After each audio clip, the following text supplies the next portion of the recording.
नमस्कार दोस्तों, स्वागत है आप सभी का एसएससी सॉल्यूशन वाले की यूट्यूब चैनल पर। दोस्तों आज हम लोग रीजनिंग का पार्ट नंबर 65 करने वाले हैं। दोस्तों आप किसी भी गवर्नमेंट एग्जाम की तैयारी कर रहे हैं, SSC, GD, CGL, SSL, MTS, UP police, Delhi police, Bihar police, railway, आप दोस्तों किसी भी गवर्नमेंट एग्जाम की तैयारी करो ना, सभी परीक्षाओं को दोस्तों रीजनिंग में वेन डायग्राम के, नंबर सीरीज के, कथन निष्कर्ष के, ठीक है, लेटर सीरीज के, कोडिंग डिकोडिंग के, ठीक है, यानी कि हर एक प्रकार के क्वेश्चन आपको देखने को मिलते हैं। हाल ही में दोस्तों आप अभी एसएससी जीडी के एग्जाम दे के आए होंगे, तो उसमें आपको रीजनिंग के 20 क्वेश्चन देखने को मिले होंगे, ठीक है। और इन 20 क्वेश्चन में दोस्तों आपको वहाँ पे हम जब देखा थे तो उसमें क्या हुआ था, उसमें दोस्तों आपको दो क्वेश्चन जो आपके सीटिंग अरेंजमेंट के थे, ठीक है, दो नंबर सीरीज के थे। आप खुद गए होंगे, आपने खुद भी देखा भी होगा, आप प्रीवियस ईयर के प्रश्नों को उठा के देखिए तो आपके ऐसे ही सारे चैप्टर के प्रश्न क्या होते हैं, अक्सर पूछे जाते हैं। बस वहाँ पे दिक्कत क्या होती है, आपको दोस्तों किसी सब्जेक्ट की प्रैक्टिस नहीं होती सही से। आपको क्वेश्चन आता तो है, आप मान लो ये बाई चांस क्वेश्चन आप कर तो लोगे, ये हमें भी पता है, लेकिन आपको इसमें लॉजिक बनाने में टाइम लग रहा है, बस वही वहाँ पे प्रॉब्लम हो जाती है, ठीक है। देखिए जैसे कि देखिएगा यहाँ पर आपको दोस्तों नंबर सीरीज क्वेश्चन दे रखा है, और ये क्वेश्चन हमारा एसएससी सीपीओ जो हमारा एग्जाम होता है उसमें ये क्वेश्चन पूछा हुआ था, ठीक है। और ऐसे ही क्वेश्चन आपकी काफी सी परीक्षा में देखने को मिलते हैं। अगर हम दोस्तों 5वें क्वेश्चन की बात करते हैं, इस क्वेश्चन में दोस्तों कुछ भी नहीं है, और ये क्वेश्चन आपको टाइम पास करने के लिए सिर्फ दिया जाता है एग्जाम में। क्या कह रहा है, यहाँ पे गेम का कोड आपको ये दे रखा है, और मस्ट का कोड आपको दोस्तों ये दे रखा है। हम आपको पिछले कई पार्टों में बता रखे हैं कि जब भी आपका कोड अक्षरों से अंकुम बनता है ना, तो हमेशा उसकी प्लेस वैल्यू से बनता है, या डायरेक्ट कोड दे रखा होता है। तो इस सवाल में आपको डायरेक्ट कोड दिया गया, ठीक है। समझिएगा, दोनों तरीके से आपको क्वेश्चन हम समझाएंगे, दोनों क्वेश्चन आपको इस वीडियो में रखे भी हैं। तो बस करना क्या है, आपको दोस्तों से वीडियो पर अंदर बने रहना है, और इन 15 के 15 प्रश्नों को सॉल्व करने की बस कोशिश करनी, ठीक है। हर एक चैप्टर से हर एक प्रकार का क्वेश्चन आपको देखने को मिलेगा। शुरू करते हैं दोस्तों आज की क्लास का। हमारा पहला क्वेश्चन क्या कह रहा है, निम्नलिखित में से कौन सी संख्या दी गई श्रृंखला में प्रश्न चिन्ह का स्थान लेगी, ठीक है। प्रश्न को देखते ही आप समझ गए, नंबर सीरीज का क्वेश्चन है, ठीक है। यहाँ पे जो क्वेश्चन मार्क है यहाँ पर क्या आएगा, तो आपको यहाँ पे सीरीज में दे रखा है, क्या रखा है, माइनस का 1/729, ठीक है, माइनस का 1/81, माइनस का 1/9। तो यहाँ पे क्वेश्चन मार्क ये क्या आएगा, तो जाहिर सी बात भैया ऊपर क्या हो रहा है हमारा -1 दे रखा है, तो ऊपर यहाँ पे भी क्या होगा, -1 आएगा, नीचे क्या आएगा, बस यही आपको सोचना है। तो इस सवाल को दोस्तों आपको दो तरीके से कर सकते हो। पहला तरीका ये है, आप कह दो कि हम 729 में 9 की भाग करेंगे, दोस्तों आपका 81 बन रहा है, ठीक है। 81 में 9 की भाग करोगे दोस्तों आपका ये 9 बन जाएगा, इस 9 में 9 की भाग करा दोगे दोस्तों आपका क्या बन जाएगा, 1 बन जाएगा। यानी कि क्वेश्चन मार्क की वैल्यू क्या आ जाएगी, माइनस का 1/1, यानी कि भैया माइनस का 1 क्या हो जाएगा दोस्तों, आपका आंसर हो जाएगा ऑप्शन नंबर 3 दोस्तों आपका यहाँ पे करेक्ट आंसर हो जाएगा, ठीक है। आपको सोचने की क्षमता के आधार पर आप क्वेश्चन को किस प्रकार से सॉल्व कर रहे हो, ठीक है। आप ये भी कर सकते थे कि हम 9 में, देखो 9 में हम 9 की गुणा करा रहे हैं, आपका 81 बन गया, 81 में हमने 9 की गुणा करा दी, 729 बन गया। तो ये 9 कैसे बना होगा, यानी कि यहाँ पे 1 हुआ होगा, 1 में 9 की गुणा कराएंगे तब ये 9 बना, इस 9 में 9 की गुणा करा 81 बना, इस 81 में 9 की गुणा करा आपका 7 बन गया, ठीक है। क्वेश्चन को पैटर्न को समझना है, किस प्रकार से क्वेश्चन सॉल्व हो रहा है ये आपको देखना पड़ेगा। अगर हम इसी प्रकार से दोस्तों क्वेश्चन नंबर दूसरे की बात करते हैं, यहाँ पे क्या कह रहा है, इस क्वेश्चन को आप दोस्तों मात्र विदिन 30 सेकंड के अंदर सॉल्व कर सकते हो, ठीक है। कैसे करने हैं, इसकी आपको डेली भैया प्रैक्टिस करनी पड़ेगी दोस्तों। आप रीजनिंग की प्रैक्टिस किया करो, जिसमें आपको प्रैक्टिस करने अलग अलग प्रकार के, अलग अलग नॉलेज के, अलग अलग कॉन्सेप्ट के आधार पर क्वेश्चन क्या मिलते हैं, देखने को मिलते हैं। जरूरी नहीं कि मेरा ही प्रैक्टिस करो, आप किसी भी कभी प्रैक्टिस करो, उसमें आपको रीजनिंग के क्वेश्चन मिलते हैं जो आपके नॉलेज पर आधारित होते हैं, ठीक है। देखिएगा जैसे कि इस क्वेश्चन की बात करते हैं, तो सभी को पता होगा कि पूरा पश्चिम उत्तर दक्षिण किधर किधर होता है, नहीं पता है एक बार रिपीट कर दे रहे हैं, फिर क्वेश्चन को करा दे रहे हैं, ठीक है। ये आपकी दिशा क्या होती है, पूरब होती है। ये ऐसे एरो बनता तो ये दिशा आपकी पश्चिम होती है, ऊपर की एरो बनता दोस्तों आपकी उत्तर दिशा होती है, नीचे की ओर एरो बनता दोस्तों आपकी क्या होती है, दक्षिण दिशा होती है, ठीक है। इतना सभी जानते हैं, लेकिन काफी लोग ये नहीं जानते कि पूर्व दिशा में भैया अगर उसको दाएं या बाएं जाना तो किधर होता है। पूर्व दिशा में दोस्तों दायां होता है हमारा नीचे की ओर, ठीक है, बायां होता है हमारा ऊपर की ओर। सब दिशा में अलग अलग होता है, ध्यान रखेंगे। उत्तर दिशा में अगर दाएं की बात करें तो उत्तर दिशा में दोस्तों दायां जाएगा आपका इस प्रकार से, ठीक है, और बायां जाएगा आपको दोस्तों इस प्रकार से। अगर वो बात करता है दक्षिण दिशा में दायां बायां किधर होता है, तो आप कह दोगे दक्षिण दिशा हमारा एरो ऐसे बनता है। बाएं की बात करेगा तो बायां दोस्तों आपका इधर जाएगा, और दायां आपको दोस्तों इस प्रकार से चलेगा। अगर आपको पूछ रखा है पश्चिम दिशा में, यानी कि पश्चिम दिशा में दायां बायां किधर होता है, तो पश्चिम दिशा में दोस्तों दायां होता है हमारा ऊपर की ओर, और बायां होता है नीचे की ओर। इसको आप क्या करेंगे, साथ में हमारे वीडियो को पीछे करेंगे और नोट कर लेंगे एक जगह कॉपी में। आपको अगर ये पता होगा ना दोस्तों, कितना भी बड़ा क्वेश्चन हो और किसी भी एग्जाम में क्वेश्चन क्यों ना हो, डायरेक्शन को क्वेश्चन आप आसानी से कर लोगे। अब देखो इस क्वेश्चन को देखने में काफी बड़ा लग रहा है, लेकिन मात्र 30 सेकंड के अंदर आप सॉल्व कर सकते हो। कैसे, और पूरे क्वेश्चन को पढ़ने में भी टाइम वेस्ट नहीं करना है। हाल ही में यूपी पुलिस कांस्टेबल एग्जाम में सेम ऐसा ही क्वेश्चन पूछा गया था, ठीक है। करने का तरीका क्या है, आपने पढ़ा रोहित बिंदु ए से उत्तर की ओर 3 किलोमीटर ड्राइव करता है। आपको पता है कि उत्तर दिशा हमारी ऊपर की ओर होती है, यानी कि वो इस ए पॉइंट से उत्तर की ओर यानी कि ऊपर की ओर 3 किलोमीटर की ड्राइव कर रहा है। यहां पहुंच गया, पहुंचा कहां पे, आप कह दो कि भैया यहां पर पहुंच गया। जब वो यहां पर पहुंच गया है, फिर बोला गया है वहां पर वह बाएं मुड़ता है और 4 किलोमीटर की ड्राइव करता है। उत्तर दिशा में बायां किधर होता है, पहले बताए थे ऐसे जाएगा, यानी कि दोस्तों बाएं मुड़ता है और 4 किलोमीटर की ड्राइव करके वो यहां पर पहुंच गया। ठीक है, कार से भैया वो यहां पर पहुंच गया है, ड्राइव कर रहा है यानी किसी भी से ड्राइव कर रहा है। ठीक है, हमें कोई दिक्कत नहीं है, यहां पर पहुंच गया। उसके बाद क्या कह रहा है, प्रश्न में पढ़ा हमने, वह फिर से बाएं मुड़ता है। जब वो यहां पर आ गया ना ड्राइव करके, तो कह रहा है वह फिर से बाएं मुड़ता है। अब मुझको ये बताओ, एरो आपका ऐसे बन रहा है, ये दिशा किसको इंगित करती है, तो आप कह दोगे दोस्तों ये ऐसे एरो बनना ना, ये दिशा हमारी करती है पश्चिम की ओर इंगित। देखिए समझ लीजिए, देखो ये पूरब होता है, इधर एरो बनेगा दोस्तों आपका पश्चिम हो जाएगा, ऊपर की ओर एरो रहेगा तो उत्तर हो जाएगा, नीचे की ओर एरो रहेगा दोस्तों आपका दक्षिण होता है। एरो किधर बन रहा है, आप कह दोगे पश्चिम दिशा की ओर इंगित कर रहा है। कह रहा है फिर से बाएं मुड़ता है और 6 किलोमीटर की ड्राइव करता है, यानी कि पश्चिम दिशा में बाएं किधर होता है, तो पहले बताया था नीचे की ओर जाएगा, यानी कि बाएं जा रहा है और 6 किलोमीटर की ड्राइव कर रहा है। ठीक है, यानी कि देखिएगा ये 3 जब आपने इतनी ली थी तो इसकी दोगुनी यहाँ पे 6 ऐसे आ जाएगी। ठीक है, लाइन को डिस्टेंस को भी ध्यान में मेंटेन रखना है, इसका डबल क्या हो जाएगा, 6 ऐसे तो आएगा। आप कह दोगे जी हाँ भैया बिल्कुल, तो आपने उसको क्या करी, यहाँ से बाएं मुड़कर वो 6 किलोमीटर की ड्राइव करके दोस्तों कहाँ पर पहुंच गया, यहां पर आ गया है। क्लियर है। उसके बाद क्या कह रहा है, उसके बाद वह बोल रहा है 6 किलोमीटर की ड्राइव करता है और यहां पर आ जाता है, अंत में वह बाएं मुड़ता है, यानी कि जब वो 6 किलोमीटर ड्राइव करके यहां पर आ जाता है, कह रहा है वह अंत में वह बाएं मुड़ता है और बी तक पहुंचने में, यहां से बी तक पहुंचने में 4 किलोमीटर का ड्राइव करता है, बी तक पहुंचने में 4 किलोमीटर की ड्राइव करता है। यानी कि दोस्तों देखिएगा, समझिएगा समझिएगा, यहाँ पे थोड़ी जगह कम हो रही, कोई दिक्कत नहीं, वो यहाँ पर आ गया है, ये बी पॉइंट तक पहुंच गया है 4 किलोमीटर की ड्राइव करके। ठीक है, ये देखो ऊपर की आपकी 4 है तो ये भी आपकी 4 होगी, यानी कि इस पॉइंट के जस्ट सामने आ जाएगा। क्लियर है। उसके बाद हम बात करते हैं, पूछा क्या है, कह रहा है बिंदु, फिर उसे बिंदु ए पर पहुंचने के लिए कितनी दूर और किस दिशा में जाना होगा। जब बी यहाँ है, ए ऊपर है, तो ऐसे जाएगा, यानी कि ऐसे जाएगा, तो ये दिशा किधर की ओर इंगित करती है, उत्तर की ओर, यानी कि यहाँ पर ऊपर की ओर एरो बन रहा है, दिशा आपकी क्या हो जाएगी, उत्तर की ओर। ठीक है, उत्तर की ओर। अब ड्राइव कितनी करेगा, जब मेरे दोस्तों ये इतनी दूरी 3 है और ये पूरी हमारी 6 थी, तो ये भी पूरी हमारी क्या होगी, 6 होगी। जब ये इतनी 3 है तो बची हमारी कितने की, बचेगी कितनी, आप कह दो कि 3 की ही बचेगी, यानी कि बी से वह ए तक जाने में उत्तर दिशा की ओर जाएगा और 3 किलोमीटर की क्या करेगा, ड्राइव करेगा। ऑप्शन नंबर 1 दोस्तों आपका यहाँ पे करेक्ट आंसर हो जाएगा। उम्मीद है दोस्तों आप इस क्वेश्चन को बिल्कुल बेसिक से समझ गए होंगे। अगले क्वेश्चन की बात करते हैं दोस्तों, कोडिंग का क्वेश्चन है। यहाँ पे क्या हो रहा है, VATT का कोड 65 दे रखा है, यहाँ पे STOL का कोड क्या दे रखा है, 79 दे रखा है, तो GENEROUS का कोड क्या होगा ये आपको बताना होगा। ठीक है, यहाँ पे क्या हो रहा है, कुछ हमारा अलग तरीके से कोड बन रहा है। यहाँ पे इन अक्षरों में जो दे रखे हैं ना, इन अक्षरों की प्लेस वैल्यू से ही कोड बन रखा है, यानी कि जब भी देखो आपका अक्षरों से कोड अंकों बनेंगे तो जाहिर सी बात उसकी प्लेस वैल्यू से बनता है, डायरेक्ट अक्षरों से कोड दे रखा होता है। ठीक है, यहाँ पे हम क्या करेंगे, प्लेस वैल्यू से कोड बनाने की कोशिश करेंगे। क्यों, क्योंकि यहाँ पे आपको दे रखा 65, यानी कि V की प्लेस वैल्यू, A की प्लेस वैल्यू, T की प्लेस वैल्यू, यहाँ पे फिर से T है, इनकी प्लेस वैल्यू में कुछ करना पड़ेगा और हमको 65 बनाना पड़ेगा। अगर मान लो बाई चांस आपका 65 नहीं बन रहा है, तो कभी कभी क्या करता है एग्जामिनर वहाँ पे, इसका अपोजिट करता है, यानी कि V का अपोजिट E होता है, ए का अपोजिट जेड होता है, टी का अपोजिट जी होता है, टी का अपोजिट क्या होता है, जी होता है, इनकी प्लेस वैल्यू लिखेगा।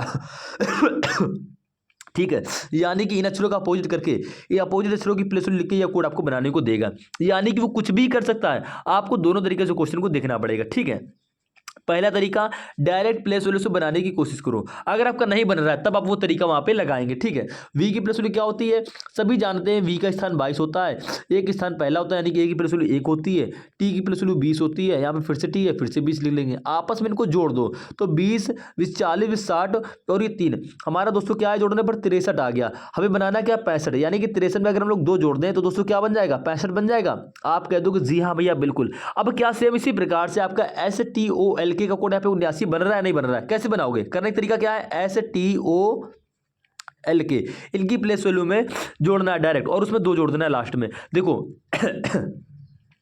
एस की प्लेस वैल्यू क्या होती है, 19 होती है। ठीक है, टी की प्लेस वैल्यू क्या होती है, 20 होती है, ओ की प्लेस वैल्यू 15 होती है, एल की प्लेस वैल्यू 12 होती है, के है, के की प्लेस वैल्यू 11 होती है। इनको आपस में दोस्तों क्या करेंगे, हम लोग जोड़ देंगे। जोड़ने पे क्या आ रहा है, जोड़ने का तरीका भी सीख लीजिए। आप सोच रहे हो क्वेश्चन नहीं आता है, लेकिन एग्जाम में हड़बड़ाहट में जोड़ नहीं पाते हो जल्दी जल्दी में। ठीक है, देखो इकाई के जोड़ेंगे, 1 2 3 3 2 5 5 और 9 14 हो जाएगी, क्योंकि 0 जोड़ेंगे तो भाई कुछ मतलब नहीं, 14 की 4 80 लग गया 1। ठीक है, 1 2 उसके बाद में 3, 3 के बाद 2 5, 5 1 6 और 6 की क्या हो गया दोस्तों 7 हो गया। 1 मिनट, जोड़ने में कुछ गड़बड़ हो रहा है, 1 मिनट 1 मिनट 1 मिनट। देखो STOLK क्लियर है। 1 2 3 3 5 8 हो गया। देखो 1 2 1 3 1 5 8 8 5 क्या होता है 8, सॉरी यहाँ पे 8 5 नहीं 8 9 है, 9 8 क्या होता है दोस्तों 17 होता है। ठीक है 17 की 7 हासिल लग गया आपका 1। अब दाहिने अंक जोड़ेंगे, यहाँ पे देखो दाहिने अंक 1 है, यहाँ पे 1 है, 2 और 1 3 3 2 5 1 6 और 1 हासिल वाला क्या हो जाएगा 7 हो जाएगा। जोड़ने पर क्या आएगा दोस्तों आपका 77 आ गया। हम क्या करेंगे इसमें भी अपनी तरफ से 2 जोड़ देंगे तो दोस्तों आपके बन जाएगा 79। यानी कि सेम पैटर्न से आपका वैट का कोड बना जिस प्रकार से, सेम इसी पिछले पैटर्न के आधार पर आपका यहाँ पे STOL का कोड यहाँ पे 79 बन गया। कैसे बन गया है, बस करना क्या है, प्लेस वैल्यू लिखो, जोड़ो और लास्ट में 2 और जोड़ दो, आपका उसी प्रकार से 65 बन जाएगा। उसी प्रकार से आपका 79 बन गया है। हमें कुछ नहीं करना है, हमें बताना है जी। ठीक है देखिएगा, हमें क्या बताना है, हमें दोस्तों बताना है जी। ठीक है EN, 1 मिनट लिखने के बंद नहीं रहा, 1 मिनट 1 मिनट देखो हमें बताना है, लिख लेते हैं यहाँ पर, हमें बताना है GE। ठीक है NEROUS का कोड क्या होगा। तो कैसे बताओगे, कुछ भी नहीं करना है भैया, हमें सिर्फ करना इतना है, इनकी प्लेस वैल्यू को जोड़ देनी है। जी की प्लेस वैल्यू देखो क्या होती है 7 होती है। ठीक है ई की प्लेस वैल्यू क्या होती है, यहाँ पर लिख लेते हैं। देखो जी की प्लस वैल्यू क्या होती है 7 होती है, ई है, ई की प्लस वैल्यू 5 होती है, सबको जोड़ना प्लस का साइन लगाते हुए चल रहे हैं। ठीक है एन की प्लस वैल्यू क्या होती है दोस्तों 14 होती है, ई की प्लस वैल्यू क्या होती है 5 होती है। यहाँ पे देखो आर है, आर की प्लस वैल्यू क्या हो जाएगी 18 हो जाएगी।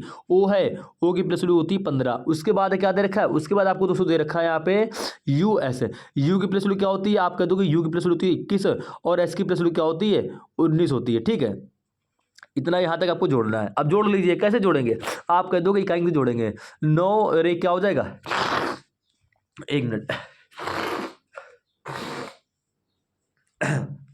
हाँ देखिए थोड़ा सा जुकाम है ना इसलिए प्रॉब्लम हो रही, कोई दिक्कत नहीं। देखिएगा 9 और 1 10, 10 5 15, 15 8 क्या हो जाता है 23, 23 5 28, 28 4 क्या हो गया 32, 32 5 37 और 37 क्या हो जाएगा 7, 37 और 7 दोस्तों आपको हो जाएगा 44, 44 की 4 80 लगा देंगे 4। ठीक है इकाई जोड़ा भी तक हमने, अब दहाई अंक जोड़ेंगे। दहाई अंक क्या है तो आप कह दोगे यहाँ पे 1 है, 1 2 3 3 1 4 4 1 5 5 1 6 6 और 4 ये 6 4 क्या हो गया 10। यानी कि टोटल जोड़ने में हमारा क्या आ गया 104 आ गया। लास्ट में हमको जो आएगा टोटल में उसमें 2 और जोड़ देनी है, तो 104 और 2 क्या हो जाएगा दोस्तों आपका 106 हो जाएगा। ठीक है यानी कि दोस्तों आपका ऑप्शन नंबर 1 यहाँ पे करेक्ट आंसर हो जाएगा। इस क्वेश्चन को सॉल्व करने का दोस्तों कोई भी शॉर्ट ट्रिक नहीं है, कोई भी वो नहीं है, बस आपको क्या करना है पैटर्न को पकड़ना, सीक्वेंस को सीखो किस प्रकार से क्वेश्चन हमारा सॉल्व हो रहा है। तो हमने क्वेश्चन को सॉल्व कर लिया, कैसे सॉल्व हुआ है ऐसे हुआ। ठीक है बस करनी क्या है, अगर आपको कम से कम समय में सॉल्व करना है ना तो भैया प्रैक्टिस की स्पीड बढ़ाओ, जोड़ने कैलकुलेशन को बढ़ाओ। यानी कि जितनी जल्दी आप जोड़ लोगे, जितनी जल्दी आप प्लेस वैल्यू को याद होंगी लिख लोगे तो आपका क्वेश्चन आसानी से हो जाएगा। अगर हम इस क्वेश्चन की बात करते हैं, क्या कह रहा है यहाँ पे दोस्तों कह रहा है 7 व्यक्ति ABCDEF और G उत्तर की ओर मुख करके सीधी पंक्ति में बैठे हैं। ठीक है सीधी पंक्ति में बैठे हैं, उनका क्रम इसी क्रम में होना अनिवार्य नहीं है, कोई दिक्कत नहीं। डी के बाईं ओर केवल एक व्यक्ति है। क्वेश्चन को पढ़ने में दोस्तों टाइम वेस्ट मत किया करो, चाहे वो आपका ऑनलाइन एग्जाम में मोड में हो या ऑफलाइन एग्जाम मोड में हो। ठीक है आपको क्वेश्चन को पढ़ने में टाइम वेस्ट नहीं करना है, पहले तो आपको इसके बारे में पैटर्न पता होना चाहिए। उत्तर दिशा में एक सीधी पंक्ति, यानी कि भैया ये आपकी सीधी पंक्ति होगी। उत्तर दिशा का मतलब, उत्तर दिशा का मतलब एरो ऊपर की ओर बनेगा, समझ गए ना। तो कितने व्यक्ति हैं 7 हैं, हम क्या करेंगे 7 व्यक्तियों का स्थान दोस्तों इस प्रकार से आप बना लोगे। ठीक है 7 हो गए, देख लीजिए, देखिएगा 2 4 6 और 1 आपका मान लीजिए ये आपका हो जाएगा 7। ठीक है 7 हो गए। अब पढ़ते हैं प्रश्न को, कह रहा है डी के बाईं ओर केवल एक व्यक्ति बैठा है। यानी कि देखो सबसे पहले ये आपका पॉइंट क्या हो जाएगा दायां हो जाएगा। ठीक है और ये दोस्तों आपका पॉइंट क्या हो जाएगा बायां हो जाएगा। इसके बारे में भी आपको जानना जरूरी है। ठीक है दायां बायां जब पता हो गया है, ये सिर्फ उत्तर के लिए हो गया। ठीक है कह रहा है डी के बाईं ओर केवल एक व्यक्ति बैठा है, यानी कि डी के बाईं ओर अगर डी को हम यहाँ बैठा लें, डी का बायां स्थान ये है और यहाँ पर केवल एक व्यक्ति बैठा है, उसके अलावा कोई व्यक्ति नहीं बैठेगा, तो जाहिर सी बात है हमको डी को यहाँ पर बैठाना पड़ेगा।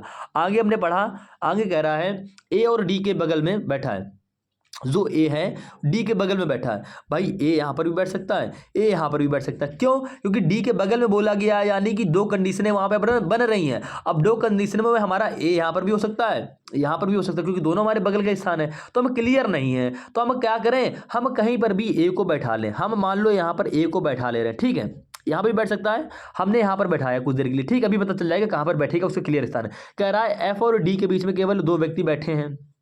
एफ और डी, एफ और डी, डी जब यहाँ है तो एफ और डी के बीच में, यानी कि एफ को यहाँ बैठना पड़ेगा। एफ जब यहाँ बैठेगा ना तभी और एफ और डी के बीच में दो व्यक्ति आएंगे। आप कह दोगे जी हाँ भैया बिल्कुल तभी आएंगे, ठीक है। यानी कि दो व्यक्ति हमारे ये हो गए। अब यहाँ पर कौन बैठेगा हमें क्लियर पता नहीं। आगे बढ़ा, कह रहा है सी और जी के बीच में केवल 3 व्यक्ति बैठे हैं, ठीक है। सी और जी, सी और जी के बीच में केवल 3 व्यक्ति बैठे हैं। अब देखो सी और जी के बीच में 3 व्यक्ति आने चाहिए, यानी कि दोस्तों सी को यहां बैठाओगे तो भाई देखो जी यहां बैठेगा, जाहिर सी बात है, क्योंकि यहां तो एफ बैठा हुआ है, 3 व्यक्ति नहीं आ रहे हैं। यानी कि मेरा भाई क्या कर रहा है, ए यहां पर बैठेगा। ए यहां पर क्यों बैठेगा, देखो क्योंकि साफ साफ उसने बोला है सी और जी के बीच में केवल 3 व्यक्ति बैठे हैं।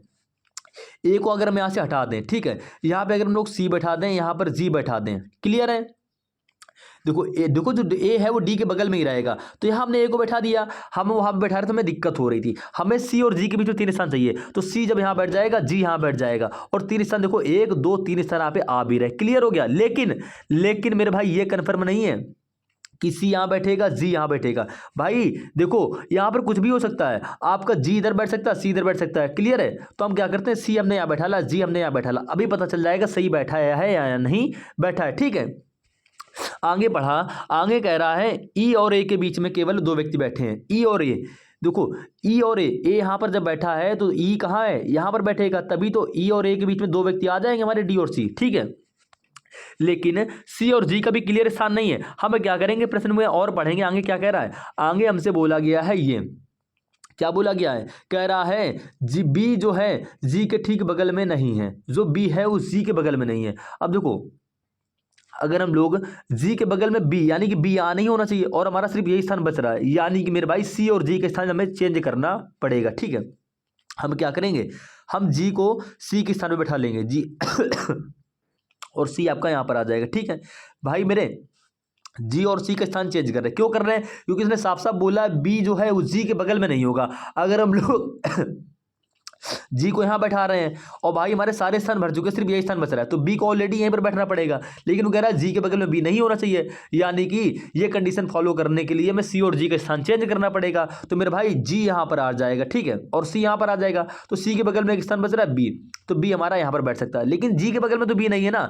देखो उसने साफ साफ बोला बी जो है जी के बगल में नहीं है, तो जी के ठीक बगल में हमारा बी नहीं आ रहा है, तो हमने जी और सी का स्थान चेंज कर लिया आसानी से, ठीक है। अब हमसे प्रश्न पूछ क्या रहा है, हमसे प्रश्न पूछ रखा है पंक्ति के बिल्कुल दाएं सिरे पर कौन बैठा है, बिल्कुल दाएं सिरे पर, बिल्कुल दाएं सिरे पर, बिल्कुल दाएं सिरा हमारा ये है, यानी कि सी बैठा है। ऑप्शन नंबर 3 दोस्तों आपका यहाँ पे क्या हो जाएगा, करेक्ट आंसर हो जाएगा। ये कंडीशन आपको फॉलो करनी पड़ेगी। वैसे तो हमने सी को यहाँ बैठाया, जी को बैठाया, बिल्कुल सही था, लेकिन अगर उसने यहाँ पे एक चीज और बोल दी ना, जो बी है वो जी के बगल में नहीं होना चाहिए, तो भैया जी और सी का स्थान चेंज कर लो, जी इधर आ जाएगा, सी इधर आ जाएगा, और बी यहाँ पर बैठा दो, क्योंकि एक स्थान यही बच रहा था, तो बी तो यहीं बैठेगा। हम जी और सी का स्थान चेंज कर देंगे तो हमारी कंडीशन भी क्या हो जाएगी, अप्लाई हो जाएगी, यानी कि फॉलो हो जाएगी। उम्मीद है दोस्तों आप इस क्वेश्चन को भी आसानी से समझ गए होंगे, ठीक है। अगले क्वेश्चन की बात करते हैं। 5वां नंबर क्वेश्चन कह रहा है किसी निश्चित कूट भाषा में गेम, बिना पेन उठाए भी क्वेश्चन को सॉल्व कर सकते हैं। गेम यानी GAME को क्या लिखा गया है, 8426 के रूप में कूटबद्ध किया जाता है। मस्ट यानी कि MUST का कोड क्या दिया गया है, 7853 के रूप में कूटबद्ध किया जाता है। तो दी गई उस संकूट भाषा में M के लिए कूट क्या होगा, देखिएगा M के लिए कोड क्या होगा। जब भी आप कोड भाषा कोडिंग यूनिट का कोड में कोड पूछता है, ठीक है, यानी कि M का कोड पूछा गया है, तो हम क्या कर रहे हैं, देखिएगा हमें जिसका कोड पूछ रखा है ना, हमें यहाँ पे 2 वर्ड दिए गए GAME, इसका कोड देखो ना तो प्ले स्टोर बनेगा नहीं, क्योंकि यहाँ पे देखो 4 अक्षर हैं, तो यहाँ पे आपको 4 अंक दे दिएगा, यानी कि डायरेक्ट उसने कुछ कोड बना के यहाँ पे दे दिया गया है। और कह रहा है मस्ट M, हम आपको समझाने के लिए लिख रहे हैं, ठीक है। मस्ट का कोड दोस्तों आपको दे रखा है 7853, आपसे पूछा है M का कोड। मेरे भाई थोड़ा अगर मन की नज़र से देखोगे ना, इसमें भी M कॉमन है, इसमें भी M कॉमन है, दोनों जगह M है, तो इन दोनों में कुछ एक अंक भी कॉमन होगा। ऐसे क्वेश्चन में आपको कई सारे करा रखे हैं पार्ट में, ठीक है। तो देखो अगर कॉमन की बात करते हैं तो यहाँ पे देखो 8 है, यहाँ पर 8 है, 8 के अलावा कुछ भी कॉमन नहीं आ रहा। जिस प्रकार से यहाँ पे इन दोनों जगह M है, तो इन दोनों जगह क्या है, 8 है, यानी कि M का कोड क्या हो जाएगा, 8 हो जाएगा। ऑप्शन नंबर 4 आपको दोस्तों यहाँ पे करेक्ट आंसर हो जाएगा। कुछ भी नहीं करना था ऐसे प्रश्नों में। अगर हम इसी प्रकार से 6वें क्वेश्चन की बात करते हैं, यहाँ पे क्या कह रहा है, यहाँ पे कह रहा है फ्रेंड, देखिएगा आपका यहाँ पे फ्रेंड जो है इसका कोड आपको क्या दे रखा है, डबल आई, देखो यहाँ पे FRIEND, इसका कोड दोस्तों आपको दे रखा है आई, ठीक है, FDME, ये आपको कोड दे रखा है। अब ये कोड बना कैसे है, जिस प्रकार से दोस्तों आपका इस कोड से ये कोड बना होगा ना, सेम उसी प्रकार से आपका डिमांड से ये वाला कोड बनेगा और सेम उसी भाषा में आपको ग्राउंड का कोड यहाँ पे बताना होगा। तो देखो समझो, हम हमेशा क्या करते हैं, जब भी आपको कोड अक्षरों से अक्षरों में बनता है ना, हम उसकी क्या करते हैं, पहले अक्षर की तुलना पहले से करते हैं। यहाँ पे देखो F से I हो रहा है, F से I हो रहा है, यानी कि F के बाद क्या होता है GHI प्लस का 3 हो गया है। तो मेरे भाई यहाँ पे पहले अक्षर D है, D से जो ये M बन रहा है, क्या ये प्लस का 3 करके बन रहा है, नहीं बन रहा है, यानी कि भैया आपका पहला तरीका यहाँ पे गलत हो गया, ठीक है। तो जरूरी नहीं कि आप पहले से तुलना पहले अक्षर से करो तभी आपका क्वेश्चन हो, ऐसा करने पर हमारा देखो ये क्वेश्चन नहीं सॉल्व हो रहा है, ठीक है।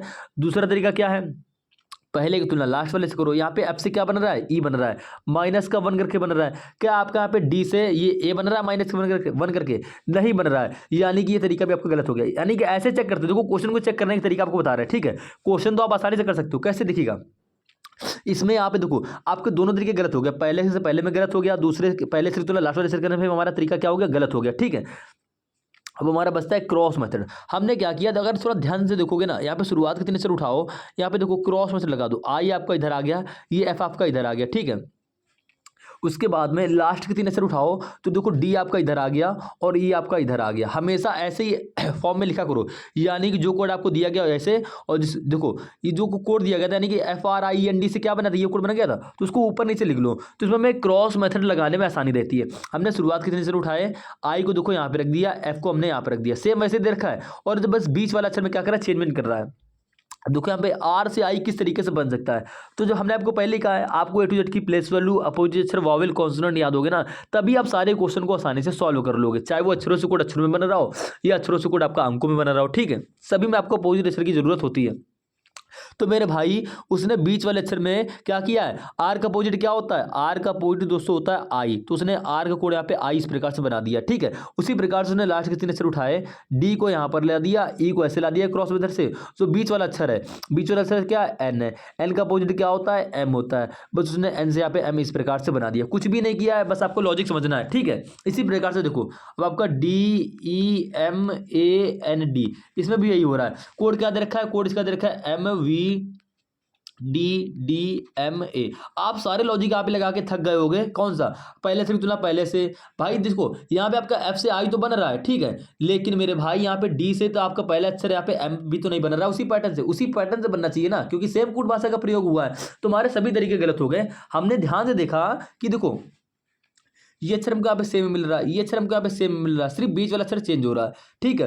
ये देखो अक्षर हमको यहाँ पे सेम मिल रहा है, ये अक्षर भी हमको सेम मिल रहा है, सिर्फ बीच वाला अक्षर चेंज हो रहा है, यानी कि उसने क्या करा, शुरुआत के 3 अक्षर में क्रॉस मेथड लगा दिए और बीच वाला जो अक्षर है उसका अपोजिट यहाँ पे लिख दिया। देखो ई का अपोजिट क्या होता है, ई का अपोजिट दोस्तों होता है हमारा वी, तो वी को यहाँ पे लिख दिया गया है, ए को लास्ट में, डी को इधर ले आया, एन का अपोजिट क्या होता है, एम होता है, तो उसको बीच में यहाँ पे एम लिख दिया गया। सेम इसी प्रकार से क्या आप ग्राउंड का कोड यहाँ पे नहीं बता सकते हो, GROUND, कैसे करोगे, शुरुआत के 3 अक्षर उठा लो, क्या है, GRO, ओ को ऐसे ले आओ, जी को इधर रख दो, बीच वाला अक्षर क्या है, आर है, आर का अपोजिट करो आई, आई को ऐसे लिख दो, क्लियर हो गया। उसके बाद में यू को ऐसे लास्ट में ले जाओ, डी को इधर ले आओ, बीच वाला अक्षर एन है, एन का अपोजिट क्या होता है, एम होता है, OIGDMU। तो भैया OIGDMU आपको सिर्फ ऑप्शन नंबर 1 में ही तो दिख रहा है, बस यहीं से करेक्ट आंसर हो जाएगा, कुछ करना ही नहीं था। तो क्वेश्चन के पैटर्न को समझा करोगे, आप डेली प्रैक्टिस करोगे ना, तो आपको हर एक प्रकार का क्वेश्चन देखने को मिलेगा हमारे साथ में, ठीक है। 7वें क्वेश्चन की बात करते हैं, और दोस्तों इस प्रैक्टिस सेट से दोस्तों आप CGL हो या CGSL हो, ठीक है, CPO हो, SSC GD हो, रेलवे हो, RRB टेक्नीशियन हो, NTPC हो, यानी जिस एग्जाम में रीजनिंग आती है ना, उन सभी में इसी प्रकार के लेवल के क्वेश्चन पूछे जाते हैं। ये क्वेश्चन हम कहीं अलग से नहीं लाते, सभी क्वेश्चन हमारे TCS पैटर्न पर आधारित प्रीवियस ईयर के क्वेश्चन है, और ऐसे क्वेश्चन आपके गवर्नमेंट परीक्षा में पूछे जाते हैं। अभी हाल ही में आप SSC GD के एग्जाम देख के आए होंगे, तो उसमें आपको क्या मिला होगा, इस प्रकार के भी क्वेश्चन देखने को आपको एक क्वेश्चन 100% मिला होगा, 100% एक इस प्रकार का क्वेश्चन क्या होगा, मिला होगा। इस क्वेश्चन में करना कुछ नहीं होता, मात्र 20 सेकंड का इस क्वेश्चन में क्या होता है, खेल होता है। खेल किस लिए होता है, क्योंकि समझिएगा इस क्वेश्चन में क्या बोलता है, इस क्वेश्चन में बोलता है अंग्रेजी शब्दकोश के अनुसार मौजूद, मतलब देखो कह रहा है उस विकल्प का चयन कीजिए जो दिए गए शब्दकोश को उसी क्रम में विस्थापन करता है जिस क्रम में वे अंग्रेजी शब्दकोश में मौजूद होते हैं। अंग्रेजी शब्दकोश का मतलब क्या होता है, ABCDEFG, ये हमारा क्रम से चला जा रहा है, ठीक है। देखो हम आपको समझाने की कोशिश ये कर रहे हैं, आप ये बताओ 1 2 5 3 4, इसको अगर आपको व्यवस्थित करना तो कैसे करोगे, आप कह दोगे 1 के बाद 2 आता, 2 के बाद 3, 3 के बाद 4 और 4 के बाद 5। इस प्रकार से देखो इसका व्यवस्थित क्रम क्या हो गया आपका, ये हो गया। आप कह दोगे जी हाँ भैया बिल्कुल। अगर आपको मैं अक्षरों में दे दें AZBCF, अब इसका व्यवस्थित क्रम क्या होगा, आप कह दोगे भाई जिस प्रकार से अपने नंबर आसानी से कर लिए थे सेम उसी प्रकार से अक्षर को कर लो। सबसे पहले क्या आता है, इनकी बात, इनमें से बात करें व्यवस्थित करने की। ए पहले आता, हमने ए लिख लिया। ए के बाद क्या आता है, बी आता, बी लिख लिया। देखो सी यहाँ मौजूद है तो बी के बाद क्या आता, सी को लिख लिया। सी के बाद आता क्या है, डी है। लेकिन डी जब मौजूद नहीं है तो डी के बाद क्या आता है, एफ आता है। तो भाई एफ को उठा लो, एफ यहाँ पे आ जाएगा। एफ के बाद क्या आता है भाई, एफ के बाद कई सारे अक्षर आते हैं लेकिन हमको यहाँ पे दे रखा है जेड, तो जेड हमारा यहाँ पे लास्ट में हो जाएगी। ये तो हमारा इसका व्यवस्थित क्रम हो गया, ठीक है। सेम इसी प्रकार से इसको व्यवस्थित कर लेंगे। करने का तरीका ये होता है, इन्हें सभी अक्षरों में देखो 1 से लेकर आपको 6 वर्ड दे रखे हैं। शुरुआत से देखो कॉमन क्या आ रहा है, शुरुआत से यहाँ पे देखो DES कॉमन है, यहाँ पे देखो DES कॉमन है, यहाँ पे DES कॉमन है सभी, यानी कि प्रत्येक वर्ड में आपको क्या मिल रहा है, DES कॉमन मिल रहा है, यानी कि इससे हम पता नहीं कर पाएंगे। तो भाई DES को क्या करो, हटा दो। हटा दिया, उसके बाद देखो S के बाद देखो, यानी कि DES के बाद देखो यहाँ पे क्या है, I है आपका, यहाँ पे क्या है, दूसरे वाले में टी है, तीसरे वाले में आपका एस के बाद सी है, ठीक, ध्यान रखेंगे। और चौथे वाले में एस के बाद क्या है, टी है। पांचवें वाले में आपका एस के बाद ओ है। और छठे वाले में आपका क्या है, पी है। अब देखो आपको क्या में देखने को मिला, आई टी, ठीक है, CTOP, आपको यही देखने को मिला है। अगर मैं इनसे आपसे पूछूं इसका व्यवस्थित क्रम क्या है, तो आप कह दोगे इसमें से सबसे पहले हमारा क्या आता है, सी आएगा। सी के बाद क्या आएगा दोस्तों, आई आएगा। आई के बाद क्या आएगा, ओ आएगा। ओ के बाद आपका आता है पी। पी के बाद आपका टी आएगा। ये आपका व्यवस्थित क्रम हो गया A to Z क्रम में। मेरे भाई सी के बाद क्या आता है, DEFGH। आई के बाद क्या आता है, JKLMNO। तो भैया इसी क्रम से हमने क्या किया, सिर्फ इसको व्यवस्थित क्रम में किया है, ठीक है, व्यवस्थित कर लिया। अब देखो मात्र इतना करने के बाद ये क्वेश्चन मात्र भैया 10 सेकंड के अंदर सॉल्व अब हो जाएगा। कैसे, देखो सबसे पहले क्या आया, सी आया है। तो देखो एस के बाद सी किस में था, तो भैया एस के बाद सी 3 नंबर पे था, यानी कि ये पहले आएगा, क्योंकि हमारा व्यवस्थित क्रम जब हमारा ये हमने बना लिया है, अक्षरों को छांट लिया है व्यवस्थित क्रम में। एस के बाद सी किस में, 3 नंबर में। हम क्या करेंगे, 3 नंबर को यहाँ पर ऐसे लिख लेंगे, यानी कि 3 नंबर पहले पे आ जाएगा। अब इसको हटा दो, उसके बाद देखो क्या है, आई है, क्योंकि जाहिर सी बात है सी के बाद हमारा व्यवस्थित क्रम क्या था, यानी कि सी के बाद हमारा आई आया, ठीक है। अब देखो एस के बाद आई किस में, आप कह दोगे एस के बाद आई हमारा 1 नंबर में, यानी कि 3 के बाद दोस्तों आपका 1 नंबर आ जाएगा। 1 नंबर को भी हो गया, हटा दो। अब इसके बाद क्या करेंगे, उसके बाद देखो यहाँ पे हमारा क्या है, ओ है। ओ किस में है, आप कह दोगे ओ हमारा एस के बाद ओ था 5 नंबर में, यानी कि 3 के बाद क्या, 1 के बाद क्या आ जाएगा, 5 नंबर आ जाएगा। इसको भी हटा दो। अब क्या आएगा, ओ के बाद दोस्तों हमारा देखो यहाँ पे पी है, ठीक है, क्योंकि ओ के बाद क्या आता है, पी आता है। अब पी किस में है, तो एस के बाद पी दोस्तों हमको दे रखा है 6 नंबर में। 6 नंबर को ऐसे लिख लेंगे। अब बात करते हैं यहाँ पे देखो टी हमारा 2 बार था, ठीक है, तो टी बगल में टी। अब देखो एस के बाद टी हमको 2 जगह देखने को मिल रहा है, एक तो 2 नंबर में, एक तो आपको 4 नंबर में। अब इन दोनों में पहले क्या लिखें भाई, इन समय में अलग अलग अक्षर थे, हमने लिख लिया कि हमारा सी आता, सी के बाद क्या आता, आई आता, आई के बाद ही हमारा ओ आएगा, ओ के बाद हमारा क्या आएगा, पी आएगा, और पी के बाद दोस्तों आएगा टी। लेकिन टी जब आपको 2 जगह दे रखा हो, जब भी आपको एक अक्षर 2 जगह दे रखा हो ना, अब देखो इन दोनों वर्डों में देखो, तो देखो टी के बाद देखो यहाँ पे क्या है, आई है, यहाँ पे टी के बाद क्या है आपका आर है। तो आई आर में पहले क्या आएगा, इससे हमें पता चल जाएगा कौन सा पहले लिखा जाएगा। तो आई आर में पहले क्या आता है, आई आता है। क्रम की बात करें, आई आर में सबसे पहले कौन सा अक्षर आएगा, आप कह दोगे आई ही तो आएगा। या आई किस में है, आप कह दोगे 2 नंबर में। तो 6 के बाद आपका 2 नंबर आ जाएगा, जो बचा उसको लास्ट में से लिख देंगे। तो 3 1 5 6 2 4। तो भैया 3 1 5 6 2 4 सिर्फ आपको ऑप्शन नंबर 2 में ही देखने को मिल रहा है, यानी कि ऑप्शन नंबर 2 दोस्तों आपके यहाँ पे करेक्ट आंसर हो जाएगा, ठीक है, कुछ भी नहीं करना था। अगले क्वेश्चन की बात करते हैं, क्वेश्चन नंबर 8वें की।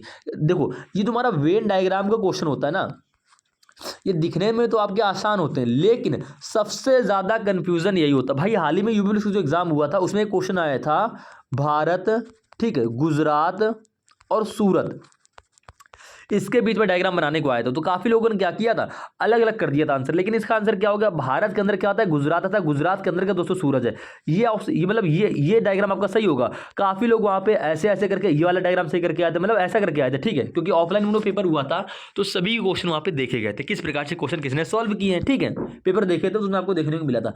तो ये आपको हम बता रहे हैं। तो वेन डायग्राम भी एक ऐसा हमारा चैप्टर है जो आपके रीजनिंग में नंबर बढ़ा भी सकता है और घटा भी सकता है। ऐसा कोई भी गवर्नमेंट एग्जाम नहीं जिसमें आपका वेन डायग्राम के क्वेश्चन ना आते हो, ठीक है। और 1 से 2 क्वेश्चन आपके इसी प्रकार से देखने को मिलेंगे, ठीक है, क्लियर है। अब देखो स्नातक, चिकित्सक और प्रोफेसर के बीच में कैसा डायग्राम बनेगा। भैया देखो जो चिकित्सक है भाई, देखो चिकित्सक बना है यानी कि डॉक्टर जो बना है, जो प्रोफेसर बना है वो सभी स्नातक ही तो होंगे। चिकित्सक भी देखो, चिकित्सक आपका स्नातक होगा, प्रोफेसर भी आपका स्नातक होगा, यानी कि दोस्तों स्नातक के अंतर्गत, यानी कि स्नातक के अंतर्गत ही आपका चिकित्सक आएगा, ठीक है। और चिकित्सक स्नातक के अंदर ही आपका क्या आएगा, प्रोफेसर आएगा। लेकिन कुछ चिकित्सक आपके स्नातक होंगे और कुछ चिकित्सक आपके प्रोफेसर होंगे। ये आपका डॉक्टर से चिकित्सक होंगे। देखो चिकित्सक का मतलब क्या होता है, डॉक्टर, यानी कि कुछ डॉक्टर आपके क्या होंगे, प्रोफेसर होंगे और कुछ प्रोफेसर आपके डॉक्टर होंगे, लेकिन ये दोनों ही क्या होते हैं, हमारे स्नातक होते हैं। तो इस प्रकार से आपका डायग्राम बनेगा। ऐसा डायग्राम सिर्फ आपको ऑप्शन नंबर 1 में दिख रहा है, यानी कि भैया आपका ऑप्शन नंबर 1 यहाँ पे करेक्ट आंसर हो जाएगा। काफी लोग क्या करते हैं, अलग अलग बना देते हैं। भैया स्नातक क्या, देखो जो चिकित्सक होगा वो स्नातक के अंतर्गत आएगा, जो प्रोफेसर होगा वो भी स्नातक के अंतर्गत आएगा, लेकिन ये दोनों आएंगे तो स्नातक के अंतर्गत ही, ठीक है। लेकिन कुछ चिकित्सक हमारे प्रोफेसर होंगे और कुछ प्रोफेसर हमारे क्या होंगे, चिकित्सक होंगे। तो भैया इस प्रकार से डायग्राम बनेगा, समझ गए, इतना तो सभी जानते ही होंगे। अगले क्वेश्चन की बात करते हैं 9 नंबर क्वेश्चन की। यहाँ पे क्या कह रहा है, थोड़ा सा गला खराब है इसलिए थोड़ी सी स्पीड भी स्लो है, लेकिन आपको बिल्कुल बेसिक कॉन्सेप्ट के साथ में समझाते हुए चलेंगे। मिसिंग नंबर की क्वेश्चन की बात करते हैं। ऐसा कोई भी गवर्नमेंट एग्जाम नहीं जिसमें मिसिंग नंबर का क्वेश्चन भी ना पूछा जाता हो। आपकी क्षमता के आधार पर है, आपकी प्रैक्टिस के आधार पर है और आपके लक के आधार पर है किस प्रकार से क्वेश्चन आपके एग्जाम में देखने को मिलता है, ठीक है। क्योंकि भैया देखो किसी को भी पता नहीं रहता कि ऑनलाइन एग्जाम में किस प्रकार से मिसिंग नंबर का क्वेश्चन पूछ देगा, लेकिन इस टाइप पर आधारित क्वेश्चन अगर आप प्रैक्टिस की प्रैक्टिस कर रहे हो ना, तो मेरे भाई कोई भी क्वेश्चन आप आसानी से बना ले जाओगे, ठीक है।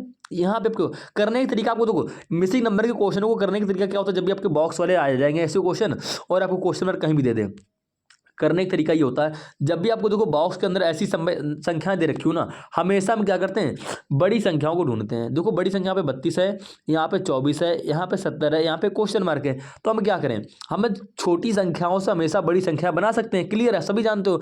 यानी कि 4 3 2 8 से हम 32 बना ले सकते हैं। कैसे बनाओगे पता करेंगे अभी। 5 3 1 9 से आप क्या करोगे, 24 बना लोगे। यानी कि मेरे भाई 32 24 70 ये बड़ी संख्याएं हैं, तो क्वेश्चन को हम लोग इस क्रम में सॉल्व करेंगे, ठीक है। अब कितने तरीके ले सकते हैं आपको हम समझाने वाले हैं। देखो कुल मिला के हमें 4 3 2 8 से यहाँ पे 32 बनाना है, 5 3 1 9 से हमको 24 बनाना है, 7 3 3 7 से हमको यहाँ पे 70 बनाना है, 2 9 4 12 से जिस प्रकार से आपकी ये संख्या बनी सेम इसी प्रकार से आप क्वेश्चन मार्क की वैल्यू भी बना लोगे, ठीक है। जोड़ गुणा भाग घटाना स्क्वायर क्यूब प्राइम नंबर, इससे बाहर का लॉजिक आपका लगने वाला नहीं है, ठीक है। अब देखो हमें बनाना क्या है, 32 बनाना है। 4 3 2 8 से क्या करोगे, मल्टीप्लाई करा लेते हैं। देखिएगा भाई जोड़ोगे तो बनेगा 32 तो बनेगा नहीं, मल्टीप्लाई ही करानी पड़ेगी, स्क्वायर भाग तो लगेगा नहीं। देखो जाहिर सी बात है ज़्यादातर क्वेश्चन हमारे मल्टीप्लाई से सॉल्व हो जाएंगे, ठीक है।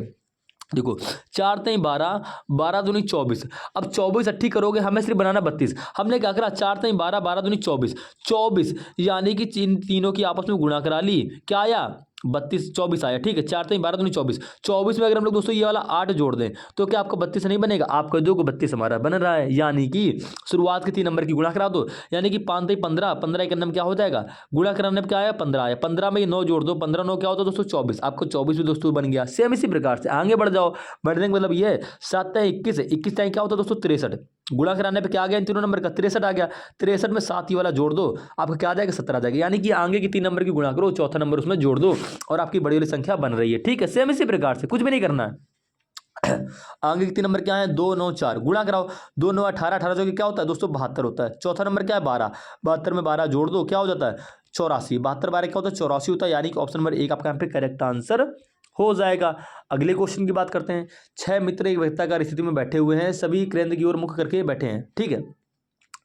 चलो आज की क्लास में हम 10 ही क्वेश्चन करेंगे, बाकी क्वेश्चन बाद में करेंगे। थोड़ी सी तबीयत खराब है, कोई दिक्कत नहीं। देखो ये 6 मित्र एक वृत्ताकार स्थिति में बैठे हुए हैं, 6 मित्र वृत्ताकार स्थिति में, ये वृत्ताकार स्थिति होगी, ठीक है।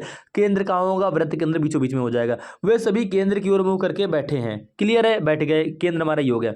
6 मित्र हैं, 6 मित्रों का स्थान आप ऐसे बना लोगे, ठीक है। 4 हो गए, ये आपका 5वां हो जाएगा, ये दोस्तों आपका 6ठा हो जाएगा, क्लियर हो गया। इतना करने के बाद में प्रश्न को पढ़ा करो। कह रहा है कनक सोना के दाईं ओर से तीसरे स्थान पर है। हम आपको पिछले कई सारे क्वेश्चन बता रखे हैं, देखो फिर से बता दे रहे हैं। मान लो यहाँ पे कोई व्यक्ति के बैठा है, इसका दायां चलेगा इधर की ओर और बायां चलेगा इधर की ओर, ठीक है। अगर कोई व्यक्ति यहाँ पे पी बैठा है, इसका दायां किधर होगा, इसका दायां चलेगा इधर और बायां चलेगा इधर। ये सभी आप जानते होंगे, नहीं जानते होंगे तो पिछले पार्ट की वीडियो को आप देखिएगा, ठीक है। अभी इस क्वेश्चन के सॉल्यूशन की बात करते हैं। कनक सोना के दाईं ओर से तीसरे स्थान पर, कनक जो सोना के दाईं ओर से, सोना यहाँ पर मान लीजिए ये सोना के स्थान हो गया, सोना के दाईं ओर से पहला स्थान ये रहा, दूसरा ये रहा, तीसरा ये रहा, यानी कि कनक दोस्तों यहाँ पर बैठ गई, ठीक है, क्लियर है। आगे कह रहा है कपिल मणि के बगल में, कपिल जो है मणि के ठीक बगल में है, लेकिन हमें पता नहीं है कि मणि कहाँ बैठा है, तो हम छोड़ेंगे, आगे बढ़ेंगे। गोल्डी मणि के दाईं ओर दूसरे स्थान पर बैठी है, हमें भी नहीं पता। हम कनक और सोना से रिलेटेड कोई लाइन लेंगे, तो हमको एक लाइन मिली है, सोना जो है कपिल और सुरेश के ठीक बगल में है। जो सोना है कपिल, कपिल को मान लो जो हम यहाँ बैठा ले रहे हैं, और सुरेश को मान लो हम यहाँ बैठा ले रहे हैं, ठीक है।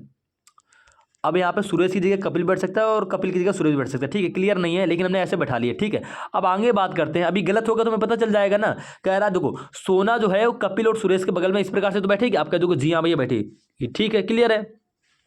आगे बात करते हैं, आगे कह रहा है कपिल मणि के ठीक बगल में है, मणि के ठीक बगल में है। कपिल जो है यानी कि मणि को यहाँ बैठा ले रहे हैं, तो मणि के ठीक बगल में कपिल आपका इस प्रकार से आएगा। अब दायां बायां बोला नहीं है, यानी कि मणि को हम यहाँ बैठा लेंगे। लेकिन जैसे ही आगे बढ़े, गोल्डी जो है मणि के दाईं और दूसरे स्थान पर बैठी है। गोल्डी मणि के दाईं, भाई मणि के दायां तो ये चल रहा है, भाई यहाँ पे कोई स्थान खाली है नहीं। दूसरे स्थान पे तो दोस्तों यहाँ पे बैठा है सुरेश, सॉरी पहला दूसरा, दूसरे स्थान पर बैठा है यहाँ पे सोना, यानी कि हमने गलत बैठाया है। गलत क्या बैठाया है, तो दोस्तों क्या करेंगे आप, कपिल और सुरेश का स्थान चेंज करेंगे। अब कपिल की जगह दोस्तों आप क्या करोगे, यहाँ पे सुरेश बैठाओगे। क्यों, ऐसा क्यों कर रहे हैं, क्योंकि मेरे भाई वैसे उस प्रकार से करने में आपका क्वेश्चन वहाँ पे सॉल्व नहीं हो रहा था, तो हम स्थान चेंज करेंगे। सुरेश यहाँ बैठेगा, कपिल यहाँ बैठेगा। अब क्वेश्चन में क्या कह रहा था, कपिल मणि के ठीक बगल में है। जो कपिल है मणि के ठीक बगल में है, तो भैया मणि को यहाँ पर बैठा लो, मणि के ठीक बगल में कपिल, तो यहाँ पर भी तो आ रहा है, आप कह दोगे जी हाँ भैया बिल्कुल। फिर बोला गोल्डी जो है मणि के दाईं और दूसरे स्थान पर है। गोल्डी जो है मणि के दाईं ओर, हमने आपको पहले ही बताया है, मणि के दाएं किधर होगा, मणि यहाँ पर है, मणि के दाएं चलेगा ऐसे। पहला स्थान पे कनक है, दूसरे स्थान पे कौन बैठ जाएगा, गोल्डी। आपसे कह भी रहा है जो गोल्डी है मणि के दाईं ओर, मणि के दाईं ओर दूसरे स्थान पर क्या है, दूसरे स्थान पर गोल्डी आपका यहाँ पर ऐसे बैठ गया, ठीक है। पूरा आपका प्रश्न के अनुसार यहाँ पर हो गया है। हमसे पूछ रखा है गोल्डी के दाईं ओर ठीक बगल में कौन बैठा है, गोल्डी के दायां हो जाएगा ये, यानी कि गोल्डी के दाईं ओर ठीक बगल में सुरेश बैठा है। ऑप्शन नंबर 4 दोस्तों आपके यहाँ पे क्या हो जाएगा, करेक्ट आंसर हो जाएगा, ठीक है।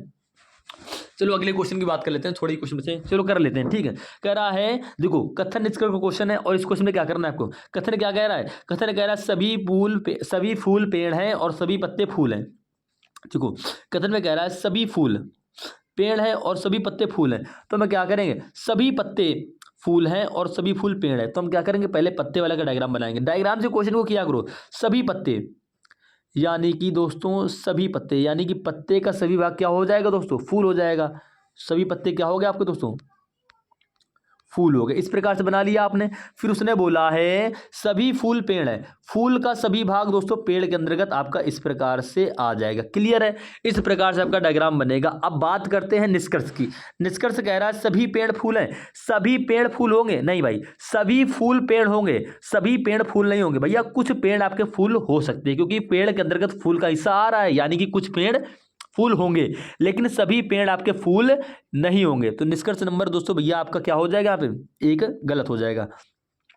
दूसरे निष्कर्ष की बात करते हैं, सभी पत्ते पेड़ हैं, पत्ते सभी पत्ते जब फूल हैं, और क्या सभी पत्ते पेड़ होंगे, भैया बिल्कुल होंगे। सभी पत्ते फूल हैं और सभी पत्ते भी दोस्तों आपके क्या होंगे, पेड़ भी होंगे, क्योंकि पेड़ के अंतर्गत पत्ते का भाग आ रहा है, ठीक है। सभी पत्ते क्या होंगे, पेड़ होंगे, यानी कि निष्कर्ष नंबर 2 दोस्तों आपका क्या हो जाएगा यहाँ पे, केवल देखो कह रहा है निष्कर्ष नंबर 2 यहाँ पे पालन करता है, यानी कि दोस्तों आपका ऑप्शन नंबर 1 यहाँ पे क्या हो जाएगा, करेक्ट आंसर हो जाएगा। क्यों, क्योंकि निष्कर्ष 2 जो हमारा हो रहा है ना, ये अनुसरण कर रहा है, प्रश्न को समझेंगे और करने की कोशिश खुद से भी एक बार करेंगे। अगले क्वेश्चन की बात करते हैं, 12वें क्वेश्चन की। निम्नलिखित में से कौन सी संख्या दी गई श्रृंखला में प्रश्न जिनका स्थान लेगी, 35, 40, 47, 45, 53। देखो 35 के बाद क्या है, क्वेश्चन मार्क है, क्वेश्चन के बाद 40 है, 40 के बाद 47 है, 47 के बाद 45 है, 45 के बाद 253 है, क्वेश्चन मार्क ये क्या आएगा, तो आसानी से बता सकते हो। देखो सीरीज में थोड़ा ध्यान देखो, 40 के बाद 47 और 47 के बाद 45 और जब भी सीरीज में आएगी घटे या बढ़े दिनों में इस फॉर्म में दिखाई देना, हमेशा उसमें हमारी 2 सीरीजें चलेंगी। पहला देखो पहले का संबंध तीसरे से, तीसरे का 5वीं से, 5वीं का 7वीं से, 7वीं में कुछ है नहीं, यानी देखो 35 से 40 कैसे बनना है, प्लस का 5 करके, 40 से 45 बनना है प्लस का 5 करके, ठीक है। हमें बनानी है क्वेश्चन मार्क की वैल्यू। आप थोड़ा ध्यान से देखो, 1 मिनट, देखो क्या करेंगे, देखो यहाँ पे 47 से 53 कैसे बन रहा है, आप कह दो कि 47 से 53 बन रहा है प्लस का 6 करके, ठीक है। यानी कि क्वेश्चन मार्क की जो संख्या होगी उसमें प्लस का 6 करके मैं 47 बनाना होगा, यानी कि यहाँ पे दोस्तों अगर 41 होगा, 41 में 6 जोड़ोगे दोस्तों आपका 47 बन जाएगा, और 47 में 6 जोड़ने पर आपका दोस्तों 53 बन जाएगा। इतना आप सभी जानते होंगे। ये पैटर्न कब फॉलो होगा, जब भी आपको सीरीज कहीं घटे कहीं बढ़े, यानी देखो 35 के बाद देखो यहाँ पे क्या आएगा, पता नहीं। लेकिन यहाँ पे देखो 40 के बाद 47 है, चलो ठीक है। 47 के बाद दोस्तों यहाँ पे 45, यानी कि सीरीज हमारी यहाँ पे 47 से घट गई है। घट गई है तो जब भी आपकी कई सीरीज घटे या बढ़े तो पहली का संबंध है तीसरी से, तीसरी का पांचवीं से, पांचवीं का सातवीं से, सातवीं का नवीं से, इस प्रकार से चलेंगे एक एक गैप लेके। और जो बचा है उसका देख लेंगे, हम देख लेंगे और रिलेशन आपका यहाँ पे बन जाएगा। ठीक है, अगले क्वेश्चन की बात करते हैं। यहाँ पे क्या कह रहा है? कह रहा है निम्नलिखित में से कौन सी संख्या दी गई श्रृंखला में प्रश्न चिन्ह का स्थान लेगी। ठीक है, यानी कि लास्ट में जो क्वेश्चन मार्क है। अब कैसे करेंगे? देखो हमने आपको पहले भी कहा है सेम इसी प्रकार का क्वेश्चन है। इस क्वेश्चन को दोस्तों खुद से सॉल्व करना और 90% बच्चे इस क्वेश्चन का आंसर क्या करेंगे? कमेंट करोगे। ठीक है, कैसे करोगे देखिए समझिएगा। 115 से क्या हो रहा है? 130 हो रहा है। कितना बढ़ गया? आप कह दोगे 15 बढ़ गया, लेकिन 130 से यहाँ पे दोस्तों क्या हो रहा है? 22 हो रहा है, माइनस का 8 हो गया। 122 से क्या हो रहा है? 37 हो रहा है। कितना बढ़ गया? समझ में नहीं आ रहा भाई, गैप से क्वेश्चन सॉल्व ही हो रहा हो नहीं हो रहा है तो गैप का लॉजिक भी नहीं, खाली क्वेश्चन मत किया करो। हमने आपको पहले ही कहा जब भी आपकी सीरीज कहीं घटे या कहीं बढ़े हमेशा दो तरीके लगेंगे, यानी दो प्रकार से सीरीज सॉल्व होगी। पहला, पहले का संबंध है तीसरी से, तीसरी का पांचवीं से, पांचवीं का सातवीं से। अगर यहाँ क्वेश्चन मार्क होता हम वैल्यू निकाल लेते, लेकिन हमें क्या करना, देखो अब देख लो 115 से क्या हो रहा है? 122 हो रहा है। कैसे बन रहा है? प्लस का 7 करके। 122 से दोस्तों यहाँ पे क्या हो रहा है? 129 हो रहा है। कैसे बन रहा है? प्लस का 7 करके। अगर यहाँ क्वेश्चन मार्क होता तो 129 में क्या करते थे? 7 जोड़ देते, आपका यहाँ पे आ जाता है 136। लेकिन हमसे पूछा नहीं तो हम बताएंगे भी नहीं। आगे बात करते हैं, हमें बनाना क्या है? क्वेश्चन मार्क की वैल्यू, यानी कि हमें 1 से 30 से देखना पड़ेगा 137 कैसे बनना है। 137 से आप आ जाओगे क्वेश्चन मार्क की वैल्यू के ऊपर। 130 से 137 कैसे बन रहा है? आप कह दोगे प्लस का 7 करके। तो 137 में क्या होगा? प्लस का 7 हो जाएगा, यानी कि 144। 137 में 7 जोड़ो क्या आ जाएगा? 144 आ जाएगा। ऑप्शन नंबर दोस्तों 4 आपके यहाँ पे क्या हो जाएगा? करेक्ट आंसर हो जाएगा। ठीक है, अगले क्वेश्चन की बात करते हैं। अगले क्वेश्चन आपसे कह रहा है एल क्यू की पत्नी। देखो दोस्तों ब्लड रिलेशन का क्वेश्चन है और ऐसे क्वेश्चन भी आपके कमी सभी परीक्षाओं में क्या होते हैं? अक्सर पूछे जाते हैं।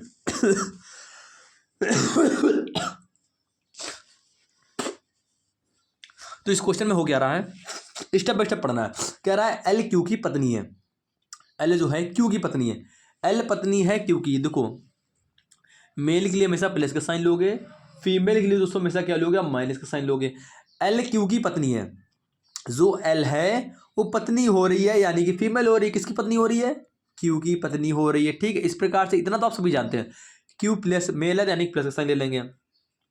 पी एम की माता है। हम एल और क्यू से रिलेटेड कोई लाइन उठाएंगे तो एल क्यू से रिलेटेड का लाइन क्या है? पीएम की माता है, लेकिन इनको पता ही नहीं है कि एम का रिलेशन किसके साथ हो रहा है क्या नहीं हो रहा, हमें नहीं पता। हमने देखा जे एल का पिता है।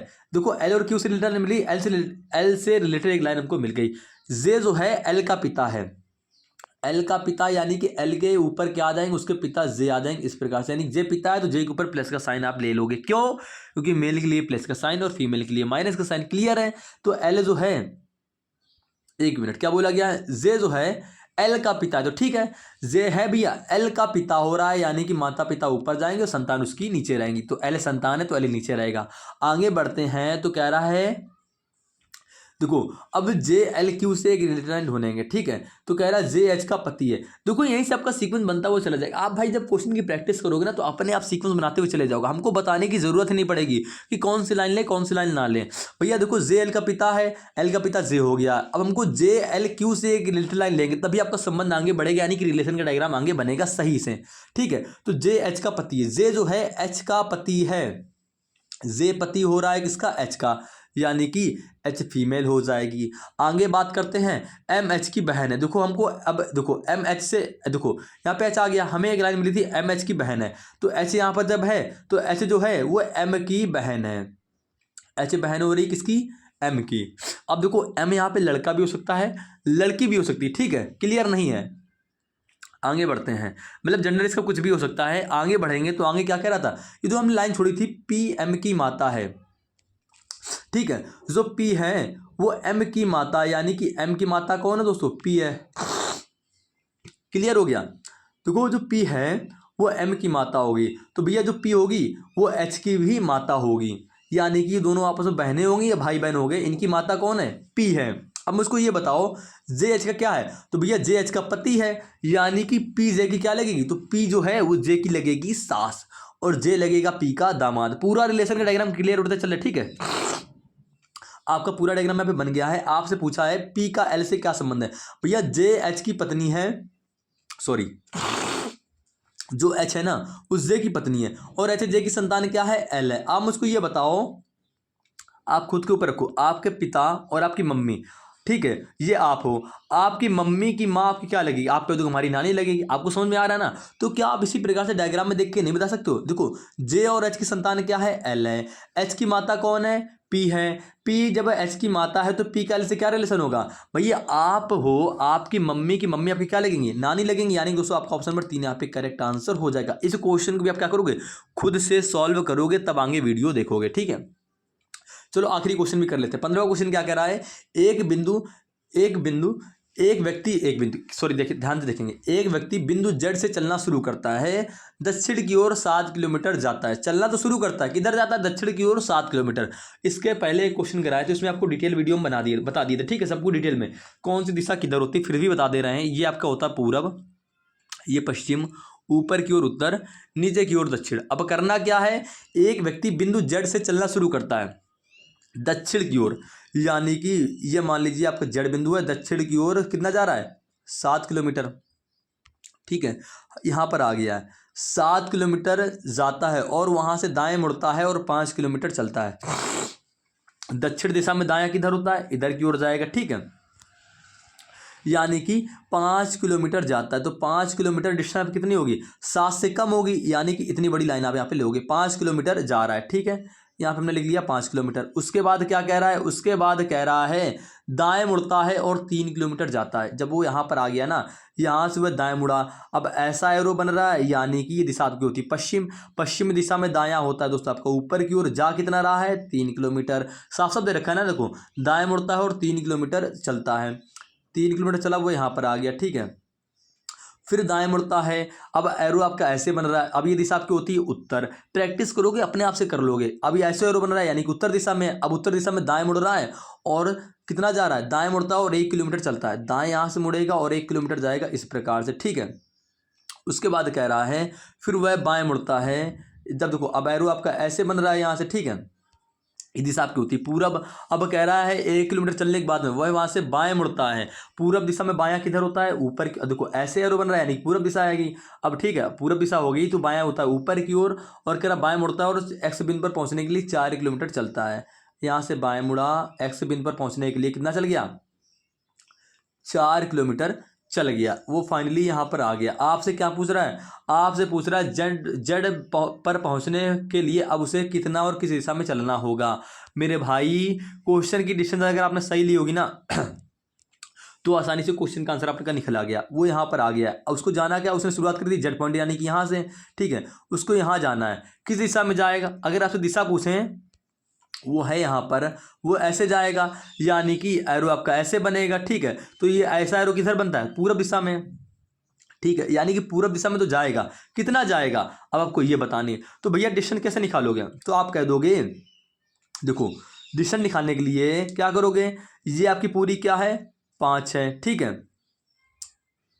ये आपकी पूरी 5 है और ये कितनी आपकी 1 है, यानी कि वो है कहाँ पर? यहाँ पे ये। तो भैया जब ये इतनी 1 है तो ये कितनी बचेगी? ये इतनी कितनी बच रही? 4 बच रही है। तो ये ऊपर वाली भी तो 4 बचेगी, यानी कि यहाँ से वहाँ जड़ तक जाने में उसको 4 किलोमीटर पूरब की ओर जाना पड़ेगा। ऑप्शन नंबर 1 आपका यहाँ पे करेक्ट आंसर हो जाएगा। फिर से रिपीट कर दे रहे हैं, समझिएगा। डिस्टेंस पे ध्यान देंगे। देखो ये पूरी हमारी 5 है। ठीक है, और उसने ये इतनी चली 1, यानी कि मेरे भाई जब ये इतनी 1 है, आपको साफ साफ दे रखा है ना, यहाँ ऐसे मुड़ा था 1 चल रहा था ना, तो ये यहाँ ये भी हमारी इतनी 1 होगी, तो ये बची कितनी? तो ये हमारी बचेगी 4। ये भी इतनी ये 1 होगी, तो ये यहाँ से यहाँ तक जाए कितनी चलेगा? 4 ही तो चलेगा ना। जब मेरे भाई ये 4 है तो ये भी हमारी यहाँ से क्या होगी? 4 होगी। इतना आप सभी जानते हैं, कुछ बताने की जरूरत नहीं है। तो 4 किलोमीटर और ऐसे जा रहा है, यानी कि पूरब दिशा की ओर 4 किलोमीटर उसको चलना पड़ेगा जेड बिंदु तक पहुँचने के लिए। तो उम्मीद है दोस्तों आप रीजनिंग के 15 प्रश्नों को आसानी से समझ गए होंगे। कोई भी दिक्कत लगे या थोड़ी सी वीडियो में जो गलती होगी खांसी आंसी वजह से, मतलब थोड़ा सा मतलब डिस्टर्बेंस हुआ, उसके लिए आपसे माफ़ी चाहेंगे। क्वेश्चन कोई भी गलत नहीं हुआ, सभी क्वेश्चनों को आसान तरीके से बताएं और बिल्कुल डिटेल में बताएं, यानी हर एक क्वेश्चन को डिटेल में बताएं। अब क्या करना है आपको? बस ऐसे ही मान लीजिए ये आपका कंप्यूटर की स्क्रीन है, आप एसएससी जीडी की या कोई भी ऑनलाइन एग्जाम में बैठे हुए हो, बस आपको क्वेश्चन देखना है और आंसर आपको मेरे आंसर निकालने से पहले आपको आंसर करना है। ठीक है, आपको समझा रहे इसलिए टाइम गया है, समझाते ना तो भाई क्वेश्चन इतने वीडियो लंबी नहीं बनती। हर एक क्वेश्चन मुश्किल से 1 मिनट से कम ही का समय लगने वाला। आप क्वेश्चन के लेवल देख लिए और ऐसे ही क्वेश्चन आप चाहे सीपीओ का प्रीवियस ईयर का पेपर उठा के देख लो, या सीजीएल के देख लो, या सीरीएल के देख लो, क्वेश्चन नंबर यानी कि रीजनिंग के क्वेश्चन की संख्या बड़ी होगी, लेकिन हमारे भाई सभी इसी प्रकार के क्वेश्चन क्वेश्चन पूछे जाते हैं। तो उम्मीद है दोस्तों आप सभी प्रश्नों को समझ गए होंगे और हर एक प्रश्न को आपको खुद से सॉल्व करना है और प्रैक्टिस अच्छे से करनी है।